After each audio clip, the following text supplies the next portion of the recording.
xidiga masaarida Maxamed Salah wuxuu yiri sanadkan waa kii ugu dambeeyay kooxda Liverpool waa ciwaan looga dhigay sheekada Maxamed Salah oo ka hadlay mustaqbalkiisa kooxda Liverpool kadib guushii ay ka gaareen kooxda Manchester United kulan ka tirsan horyaalka Premier League. Laacibkan ayaa gool dhaliyay labana caawiye ka ahaa kulan ka dhacay Old Trafford ka oo noqday xidig ka dhaliyay 10 gool markuu soo booqday garoonkan rikoor cusubna dhigay. Maxamed su'aalo badan ayaa laga weydiiyay mustaqbalkiisa kooxda Liverpool. Hadaladii ugu horeeyay ka soo yaray ahaa waxa suuragal ah Old Trafford markii ugu dambeysay ku ciyaaray horyaalka Ingiriiska oo kala jeeday Liverpool inaan ka dhaqaaq karo sanadkan marka uu dhamaado xilli ciyaareedkan.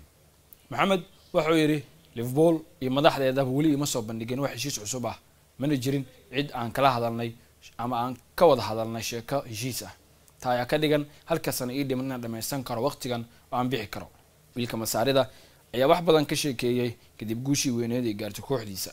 waxaan imaanayaa ciyaarta aniga og waxay noqon kartaa markiisii ugu dambeysay ama iigu dambeeyay ayuu Old Trafford ku ciyaaro sida uu sheegay Sky Sports. qof ka tirsan kooxda waliga ma hadlin heshiis sida darteed waxay la tahay inaan ciyaaro xilli ciyaareedkii ugu dambeeyay aan arko dhamaadka xilli ciyaareedka.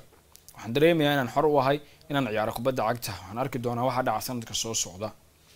mar wax laga weydiiyay tababaraha cusub Arne Slot wuxuu yiri waa wax badan waqtigan waa mid naga mid ah runtii aad aan ugu faraxsanahay inuu naga mid yahay si fiican ayuu u ciyaaray kama hadlo qandaraasyada ciyaartooyda laakiin waxaan saacado badan kala hadli karaa sidoo ma uu ciyaaray maanta ayuu yiri Slot. guusha ka gaareen kooxda Fulham United ayaa ka dhigay Liverpool inay ku jirto kaalinta labaad ee kala sareynta kaliya waxay ka dambeeyaan hogaamiyaasha Manchester City.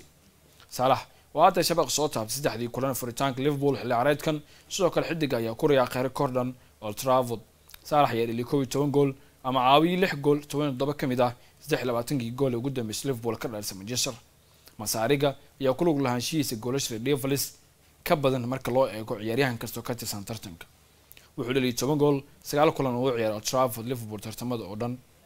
ciyaaryahankii labaad ee 10 gool ka badan gool u dhaliyay hal garoon oo banaanka ah kooxaha Premier League tan 1992 kadib Alan Shearer oo 10 gool ku dhaliyay Alan Road.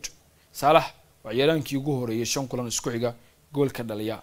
wiilka Master wuxuu yiri kani waa sanadkii ugu dambeeyay Liverpool mana arkin wax igala hadla mishaar ama oo kala jeedo qandaraas cusub aan kooxda ku sii joogi karo.